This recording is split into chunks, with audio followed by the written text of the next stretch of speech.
Se você quiser, depois eu posso fazer um vídeo aqui só sobre terraplanismo na Bíblia. Mas só para dar alguns spoilers, hoje a gente pode fazer um bate-papo nisso, eu mostro a parte bíblica. Mas só para dar algumas amostras grátis assim, domo. Olha qual que é o problema da pessoa não fazer uma exegese bíblica, uma hermenêutica. A palavra que aparece por domo, lá, que algumas Bíblias traduziram como domo, né, que Deus falou o céu lá, a abóbada celestial, aquela coisa toda, é a palavra rakia em hebraico. E estudos comparativos do hebraico bíblico com outras línguas congêneres da época, nos dá, isso aqui é sério, eu posso depois explorar melhor, que a palavra rakia significa expansão dos céus. Tá? E o problema é que quando a Bíblia foi traduzida para o latim, o São Jerônimo traduziu expansão por firmamentum. Perdão, ele traduziu rakia, do hebraico, por firmamentum. E aí, nas Bíblias em português que derivaram da Vulgata Latina, ficou, e Deus fez o firmamento do céu. A ideia da cúpula da concha, tá certo? Mas, se você comparar quem dá essa visão de terra plana com abóbada, é a cosmologia babilônica e egípcia. Realmente, dá para provar terraplanismo na mitologia egípcia e babilônica, não na Bíblia. Deus fala a expansão do firmamento. E esse lance das águas superiores e inferiores? Pois é, as águas superiores e inferiores, a Bíblia fala que realmente Deus fez separação entre águas e águas, mas não fala. A gente até acho que conversamos sobre isso num dos podcasts, que você fala assim, que existe realmente alguns que trabalham com a hipótese que a água que está aqui na Terra veio de cima. E só que a Bíblia não fala em que estado essa água estava. Se você pegar a nossa atmosfera, tem moléculas de água. Muita água, claro. Tem muita água, está cercado de água. Claro. E a Bíblia não fala em momento nenhum que é água líquida. Água líquida. Você está entendendo? Fala água, Deus fez separação. Como é que era essa água pré-Gênesis? Aí que é aquele detalhe que a Bíblia não dá e algumas pessoas ficam querendo enfeitar. Aí você completa. Completa. Entendi. A bem da verdade, a Bíblia não entra em detalhes sobre a forma do planeta Terra. Então, aí... Eu, como eu falei, eu não... A Bíblia não fala que o único lugar que alguém poderia pegar para dizer, mas vai ser distorcendo demais o texto bíblico, que eu falei que é uma linguagem de impressão humana, quando fala assim, os quatro cantos do céu, de uma outra extremidade do céu, mas isso, repito, não é que a Bíblia errou e não que a Bíblia está literalizando. É como o cientista que fala o seguinte, olha o átomo de... Claro.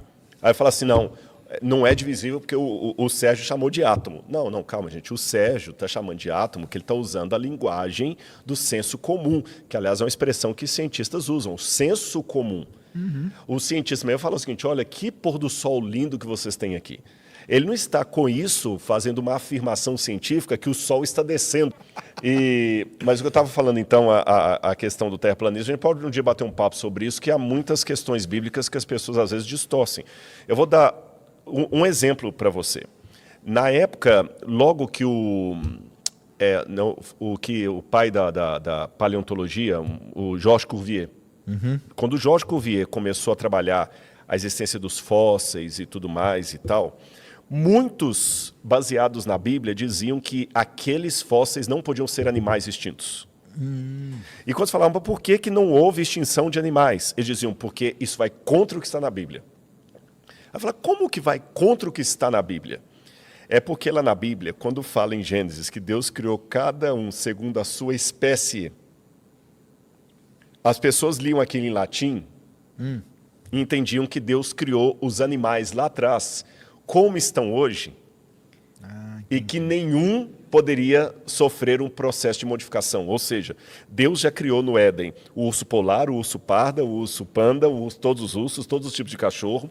E se algum desses entrasse em extinção, então a Bíblia estaria errada. E a Bíblia não está falando nada disso. Foi a interpretação medieval. Outro exemplo do Galileu Galilei. Porque o Salmo, de novo, aquela versão do firmamento, a terra estabelece, fala assim, Deus estabelece a terra para sempre. Aí na tradução em latim, Deus firma a terra para sempre, dá a entender que a terra não podia se mover. Foi por isso que o Galileu, o famoso episódio, que alguns falam que é lendário, que eu falei por si move. Isso, por né? si move, Que o pessoal falou que era impossível a Terra girar, porque estava contra a Bíblia. Mas não é contra a Bíblia, é contra a interpretação que fazem da Bíblia. Então, depois eu vou falar para vocês, esse raquia, por exemplo, não é firmamento, não é cúpula, não é abóbora. Esse raquia aí, eu lembro que dá uma confusão gigantesca. Que eu já vi o pessoal, os terraplanistas, aí, discutindo, porque tem o pessoal que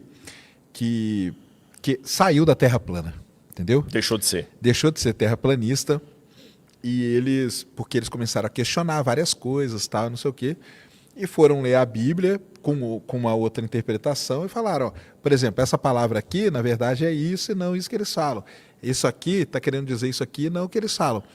Esse que é o grande problema, né, de interpretar. Uma prova maior que a gente pode ver, tem um livro, vou tentar achar, se alguém achar na internet aí, O Mito da Terra Plana. Eu quero lembrar o nome do autor. Esse livro foi publicado no Brasil pela Sociedade Criacionista Brasileira, sabe, do Dr. Rui Vieira, que é um cara sério, foi o fundador da escola de engenharia da USP de São Carlos, doutor em mecatrônica, mecânica de fluidos, camarada e criacionista. E ele publicou Jeffrey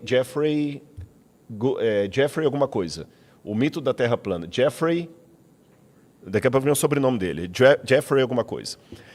E esse livro foi um livro muito bom, que ele mostra que até aquela visão que a gente tinha no passado, que o Cristóvão Colombo estava desafiando todo mundo, que todo mundo pensava que a Terra era quadrada. Não, aquilo é mito.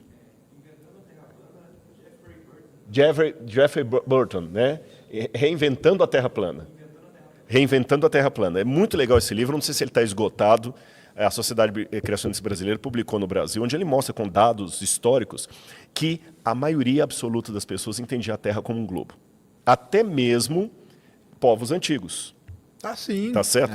Agora, também, a bem da verdade, eu tenho que dizer que alguns falam, não, a Bíblia fala que a Terra é redonda, até alguém colocou aqui, eu vi aqui quando caiu aqui, porque lá em Isaías fala, né, Deus assentou a curvatura da Terra, mas eu também tenho que ser honesto, que ali em Isaías, Deus não está falando que a Terra é um globo.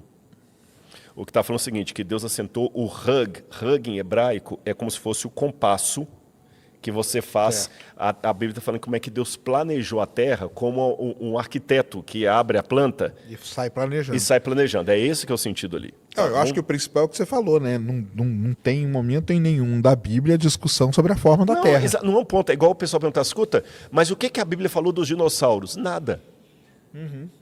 O que a Bíblia falou sobre a China? Nada. É que as pessoas querem que a Bíblia fale de tudo. Jesus falou uma vez assim, eu sou o caminho, a verdade e a vida, mas ele não saiu dando palpite em tudo. Porque a Bíblia tinha foco, você entendeu? Então, se a Bíblia falasse de tudo, a Bíblia ia ser vasta como o oceano e profunda como um pires. Então, ela focou naquilo que lhe interessava. Claro.